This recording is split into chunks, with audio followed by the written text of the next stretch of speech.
And now turning now to a noticeable shift in our politics. We've talked a lot about last week's 10-point victory for the liberal-leaning judge in Wisconsin's Supreme Court election and what that could mean for the midterms. But there was another interesting result in that election. NBC's Steve Kornacki is at the big board with a referendum vote in Wisconsin that went a bit under the radar.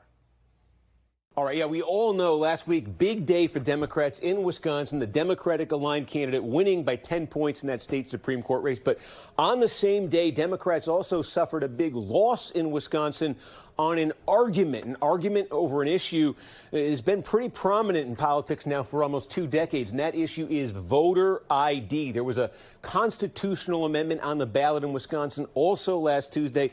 It said basically, look, there is a state law in Wisconsin requiring voters to have ID to vote. They said, let's put that, Republicans had advanced this, let's put that in the state constitution, and voters said yes, overwhelmingly. Look, basically 63% yes, 37 no, basically a 26-point margin right there. And you can see it here, 72 counties in Wisconsin, 70 of them voting for it, only 2 against it. They're the 2 big Democratic counties. This is Dane County, where Madison is. This is Milwaukee County, obviously, where Milwaukee is. And we talked about this after the election. In that court election last week, the electorate was more Democratic than usual. Democratic voters were more motivated to turn out.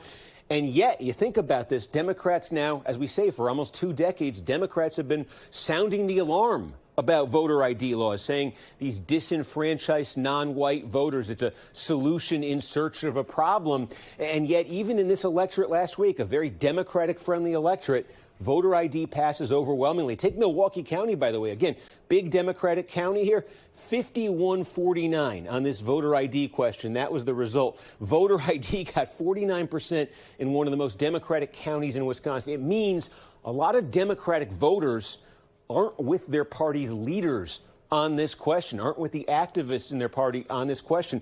And this isn't just a Wisconsin last week story. This is basically a 2-decade story. This is voter ID and how it has polled since it became sort of a flashpoint issue in the aughts, in the mid-late aughts. Look at this, just consistent, overwhelming support. And again, something we saw in Wisconsin last week. And the question this all raises is, we've talked about how the 2-party coalitions are changing, how the Democrats, back when this all started, the Democrats relied a lot more on voters who turned out in presidential races, like, for Barack Obama twice, but not necessarily lower turnout elections. Republicans back then, it was more the opposite. We've seen those coalitions really start to shift in the last 20 years, and especially in the last election. The question coming out of Wisconsin is, from a political standpoint, are Democrats going to keep fighting this, or has the issue for them politically run its course?